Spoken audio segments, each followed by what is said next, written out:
अच्छा बच्चों, राधे राधे। अब जो 9th क्लास में हिंदी की जो किताब लगी हुई है हमारी क्षितिज, उसके काव्य खंड से हम जो है अध्यापन कार्य जो है इस साल का शुरू करते हैं। अपनी अपनी पुस्तक जो लोग जो है सुन रहे हैं वीडियो को, अपनी पुस्तक को भी सामने रख सकते हैं। पुस्तक को सामने रख करके और जो है काव्य खंड में सबसे पहले हमारा कबीरदास जी का वर्णन है। कबीरदास जी हमारे बहुत उच्च कोटि के कवि हुए हैं, जो निर्गुण भक्ति शाखा के हैं, जो है गुरु पर ही सबसे ज़्यादा जो है उनका विशेष वर्णन लिया है। वो राम रहीम, हिंदू मुस्लिम जात पात ये भेदभाव उनसे दूर होकर के निर्गुण भक्ति के कवि रहे हैं, जिन्होंने सामाजिक भेदभाव, धार्मिक, ठीक है, इन सब चीज़ों का जो है उन्होंने खंडन किया है। उसके अलावा ईश्वर, प्रेम, ज्ञान, वैराग्य, गुरु भक्ति, सत्संग, साधु महिमा, इनका बहुत अच्छा वर्णन जो है कबीरदास जी ने किया है। उच्च कोटि के कवि हैं। शायद आप लोगों ने कबीरदास जी की जो है पद सुने भी होंगे।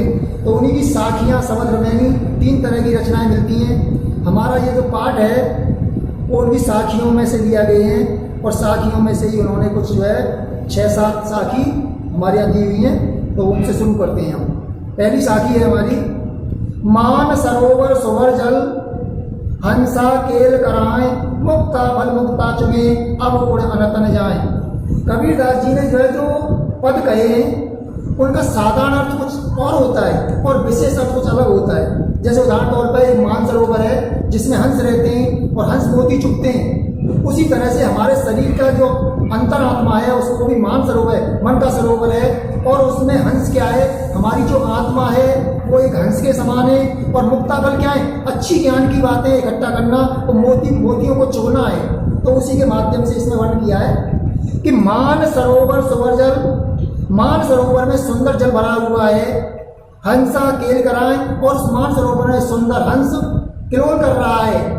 मुक्ता फल मुक्ता चले, मुक्ता फल को, मोती को वही चुग सकता है, वही मुक्त व्यक्ति चुग सकता है। मुक्त का मतलब है ज्ञानी पुरुष ही उसका तत्व निकाल सकता है।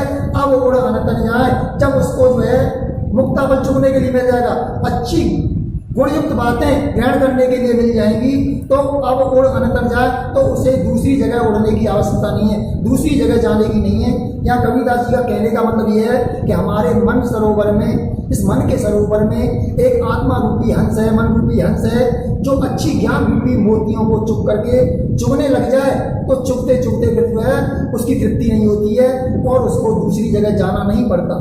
तो पहले ने बहुत अच्छा कहा कि हमको अपने पवित्र मन का ध्यान रखते हुए अपनी अच्छी बातों को ग्रहण करना चाहिए, जिस तरह से हंस सुंदर होते हुए भी और मोतियों को चुगता रहता है। दूसरे में, प्रेमी ढूंढत मैं फिरो, प्रेमी मिले न कोई, प्रेमी को प्रेमी मिले, सब विषमृत होय। कबीरदास जी कहते हैं प्रेमी ढूंढत मैं फिरो, मैं अपने प्रेमी को ढूंढता फिर। एक तो प्रेमी सांसारिक प्रेमी को जिससे प्रेम करा वो प्रेम नहीं, या भगवान को उन्होंने प्रेमी कहा है कि मेरा प्रेमी तो केवल भगवान है। प्रेमी ढूंढत मैं फिरो, मैं अपने प्रेमी को, भगवान को जो है ढूंढता फिर रहा हूँ, लेकिन प्रेमी मिला न कोई, लेकिन मुझको कोई सच्चा प्रेमी नहीं मिला जिससे मुझे प्रेम करना चाहिए। सांसारिक जो व्यक्ति होते हैं वो कपट से, झूठ से, लोभ मोह माया इनसे आसक्त होकर के प्रेम करते हैं, वास्तविक प्रेम नहीं होता। प्रेमी को प्रेमी मिला, यदि वास्तविक प्रेमी को प्रेमी व्यक्ति मिल जाए तो सब विष अमृत हो, तो जितना भी विष होता है, जितनी भी कड़वाहट होती है वो अमृत में बन जाता है। यहाँ कबीरदास जी ये कहते हैं कि वास्तविक प्रेमी तो केवल भगवान है, बाकी अन्य कोई प्रेमी, मैं प्रेमी को ढूंढता फिर रहा हूँ और मुझे प्रेमी भगवान मिल नहीं पा रहे हैं। अगर मेरे को सच्चे प्रेमी भगवान मिल जाए तो मुझे जो है जो जितना भी विष है, संसार की जितनी भी बातें हैं ना, कड़वाहट है, वो सब जो है विषय वासना वो विष हैं और जो है अमरता ही प्राप्त हो जाएगी। अगला है, हस्ती चढ़िए ज्ञान को, सहज दुलीचा डाक, स्वान रूप संसार है, भूगन दे जगमार। कबीरदास जी कहते हैं हस्ती देख, हाथी जो होता है सभी पशुओं में बड़ा होता है, मोटा ताजा बड़ा होता है, सबसे ऊंचा मान लो कि हस्ती चढ़िए ज्ञान को, ऐसे हाथी पर चढ़ो, ज्ञान रूपी हाथी पर चढ़ो जिससे ऊपर कोई ज्ञान ही नहीं हो। ज्ञान रूपी हाथी पर चढ़ना है, सहज दुलीचा मार, तो कब चढ़ सकते हो? हाथी पर चढ़ने के लिए परिश्रम करना पड़ेगा, ऐसे नहीं चढ़ जाओगे। सहज दुलीचा डाल, सहजता का, नम्रता का, दुलीचा कहते हैं छोटा आसन जो हाथी में बिछाते हैं उसको दुलीचा कहते हैं। तो सहजता का दुलीचा डाल करके ज्ञान रूपी हाथी पर चढ़ना है और चढ़ जाओ। जो हाथी पर एक बार चढ़ जाता है वो कुत्तों की परवाह नहीं करता, जब जो गलियों में हाथी जाता है, हाथी पे बैठ के कोई जा रहा है और कुत्ते घूमते रहते हैं, लेकिन कोई भी कुत्ता उनके पास नहीं आ जाता है। तो उसी बात को कबीरदास जी अपने माध्यम से कह रहे हैं, जब तुम ज्ञान रूपी हाथी पर बैठ जाओगे सहजता का आसन डाल करके, तो क्या है, स्वान रूप संसार है। संसार वाले कुछ भी कहते रहे, कोई परवाह मत करो, क्यों, पूरा जो संसार है स्वान रूप है, कुत्तों के समान है, जो बेकार भौंकते रहते हैं, भूख करते जगमा, वो भूख भाग करके अलग चुप हो जाएंगे, अल्लाह बचा के चुप हो जाएंगे। संसार वाले कुछ भी कहते रहे, लेकिन तुम सहजता के अनुसार ज्ञान रूपी हाथी पर चढ़ के सवार होकर के आगे बढ़ते चला, किसी की कोई परवाह न करो, संसार कुछ भी कहता रहे। ये तीसरे जो है साखी में उन्होंने वर्ण किया है। अगली साखी चलती है, पखा पखी के कारणे सब जग रहा भुलान, निरपक होए कि हर वजह सोई संत सुजान।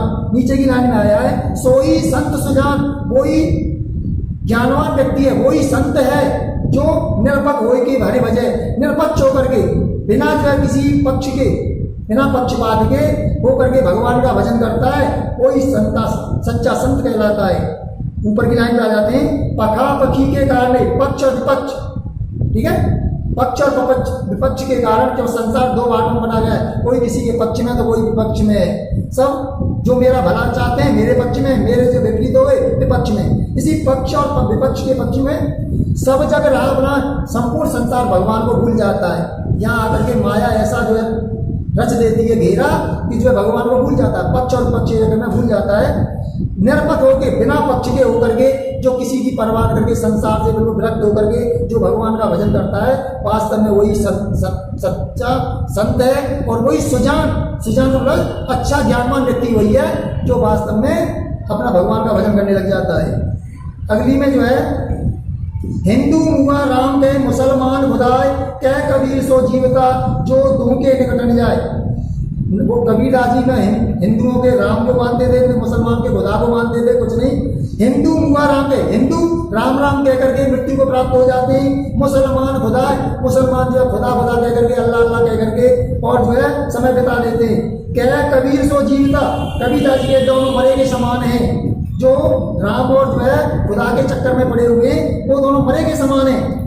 जिंदा कौन है, क्या कबीर सो जीवता, कबीरदास जी कहते हैं संसार में वही व्यक्ति जीवित कहलाता है जो दोनों के निकट न जाए, जो दोनों के निकट नहीं जाता, क्योंकि खुदा और भगवान अल्लाह ये कोई अलग अलग नहीं है, ये एक ऐसी शक्ति है जो एक ही शक्ति है, लेकिन हम किसी नाम से बच सकते हैं।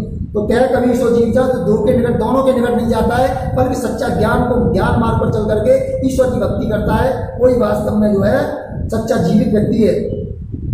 अगले में कहते हैं, काबा फिर काशी भया, रामय भया रही, मोट चून मैदा भया, बैठ कबीरा जी। काबा मुसलमानों का जो पवित्र स्थान है, जहाँ जो हज के लिए जाते हैं उसे काबा बोलते हैं। काबा फिर काशी भया, और काशी जो वाराणसी है वो हमारी हिंदुओं की पवित्र स्थल है, भगवान शंकर का जो है वहाँ विश्वेश्वर रूप है। तो काबा फिर काशी भया, काबा जो है दोबारा लौट करके काशी बन गया। रामय भया, राम लौट करके इधर उधर होकर के फिर रहीम बन गए। मोट चून मैदा, कहने का मतलब ये है मोटा चून कभी मैदा हो गया है। तो बैठ कबीरा जी, कबीरा जी कहते हैं, हे कबीरा, अंतर कोई नहीं, कोई चून मोटा हो जाता है, कोई महीन हो जाता है, जैसा भी मिल जाए, आटा सबका होता है, सब्जी खाना बन जाता है, केवल जीवने का काम है, भोजन करने का काम है। इसीलिए तुम्हें आटे का मोटा या महीन नहीं देखना है, केवल अपना भोजन करना है। इसी तरह से तुम्हें राम रहीम के चक्कर में पड़ करके भगवान का केवल भजन करना है, ये संदेश दे रहे हैं लोगों को। अगला एक और लास्ट है साखी हमारी, ऊंचे कुल का जन्मिया जे करनी ऊंचन होय, सुवर्ण कलश बराबरा साधु निंदा सोय। कबीरदास जी कहते हैं, अगर ऊंचे कुल में जन्म ले लिया, ब्राह्मण के घर, क्षत्रिय के घर, ऊंचे कुल में, वैश्य के, बड़े पैसे वाले के घर में जन्म ले लिया हमने, तो इस जन्म लेने से कोई भी लाभ नहीं है। जे करनी ऊंची हो, चाहे तुम्हारे कर्म उच्च नहीं हुए, चाहे तुम्हारे कर्म महान नहीं हुए, ऊंचे घर में पैदा करके निंदनीय कर्म करने लगे, चोरी डकैती या अनेक तरह के गलत कार्यों में फंस गए, तो तुम्हारी जिंदगी ही बेकार है। तो ऊंचे कुल का जन्म, ऊंचे कुल में जन्म लेने से कोई भी लाभ नहीं है। जे करनी ऊंची हो, जब तुम्हारे कर्म ऊंचे नहीं हुए। सुवर्ण कलश सुरावरा, ये तो वही हाल हो गया जैसे सोने के कलश में, सोने के घड़े में और विष भर दो। अब विष क्या, सोना है तो उसमें अमृत होना चाहिए, लेकिन सुवर्ण कलश सुरावरा, सोने के कलश में जैसे जो है सुरा को भर दें या जो है जहर को भर दे, शराब को भर दे, तो उसी तरह से हुआ कि तुम्हारे अच्छे कुल में जन्म ले लिया लेकिन कर्म तुमने निंदित कर दिए। तो साधु निंदा सोए, कबीरदास जी कहते हैं तो साधु लोग फिर भी निंदा करेंगे, उस घड़े को लेना पसंद नहीं करेंगे। किसी अच्छे व्यक्ति को पता पड़ जाए घड़ा तो सोने का है लेकिन इसमें अमृत की जगह पर जहर भरा हुआ है, विष भरा हुआ है, क्या वो लेना पसंद करेगा? नहीं करेगा। इसीलिए यहाँ कबीरदास जी ये कहना गया है कि भले ही तुम किसी कुल में पैदा हुए हो लेकिन तुम्हारे जो है कर्म ऐसे होने चाहिए जिससे तुम अच्छे बन सकें। केवल जो है सोने के कलश में जो है अमृत भरने से ही ऊंचा नहीं था, अमृत भरने से ही लाभ हो सकता है, न कि जो है शराब भरने से या विष भरने से उसकी महानता नहीं हो सकती। तो यहाँ जो अच्छा बनने के लिए कबीरदास जी ने संदेश दिया है कि इस जो है शरीर कैसा भी हो, लूला लंगड़ा काना अंधा, कोई गुण नहीं, कोई बात नहीं, भगवान की दया है, लेकिन कम से कम कर्म तो अच्छे होने चाहिए। एक ऐसा व्यक्ति है खूब जो है हर प्रकार से कोई भी कमी नहीं है लेकिन गलत कर्म करना है, सब लोग उसकी बुराई करते हैं। तो यहाँ अच्छा बनने के लिए कबीरदास जी ने संदेश दिया है। अगले वीडियो में हम जो है आगे चलेंगे सबक से।